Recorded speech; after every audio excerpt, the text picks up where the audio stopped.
بھی ان کے ساتھ شامل ہو گئے اور انہوں نے جب تحریک چلائی، تحریک ختم نبوت، تحریک نفاذ نظام مصطفیٰ، اس کے نتیجے میں 1973 کا کانسٹیٹیوشن مارز وجود میں آیا۔ 1973 کا آئین، جس کی پہلی شک یہ بنائی گئی کہ اس ملک خداداد کی حاکمیت بالا وہ رب ذوالجلال کے پاس ہوگی اور اس کا کوئی قانون قرآن و سنت کے متضاد ہو۔ یہ آپ کے 1973 کے آئین کے اندر یہ چیز موجود ہے۔ ہم جب بھی کبھی کسی قانون کے خلاف آواز اٹھاتے ہیں تو ہم پاکستان کے قانون کے مطابق آواز اٹھاتے ہیں، لیکن افسوس یہ ہے کہ اس نسل کو معلوم نہیں کہ ہمارا قانون ہے کیا، اس قانون میں لکھا ہوا کیا ہے۔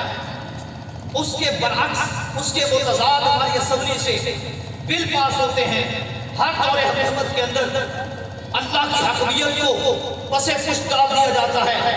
جو بھی کرسی پر بیٹھتا ہے کہتا ہے حاکم بالا میں ہوں، جو میں کہوں گا کوئی قانون ہے، میں ہی لا ہوں، میں ہی قانون ہوں، یہ اسمبلی ہی قانون ہے، ہم ہی طاقت ہے، ہم جو کہہ دیں، جو پاس کر دیں وہ پاس ہے۔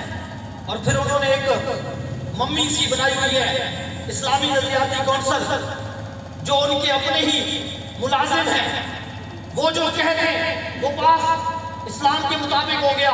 اب بتاؤ کون سا مسلمان ہے جس کو یہ نہیں پتا کہ شراب اسلام میں حرام ہے؟ سب کو پتا ہے کہ نہیں ہے بھائی، شراب حرام ہے کہ نہیں ہے؟ تو پھر پاکستان کی اسمبلی میں شراب کے جواز کا بل کیسے پیش ہو سکتا ہے؟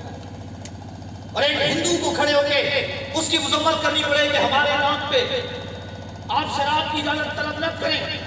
پوری اسمبلی کھڑی ہو جاتی ہے کہ ٹھیک ہے جی، شراب کو پاس کر دیں، الہ ہونی چاہیے۔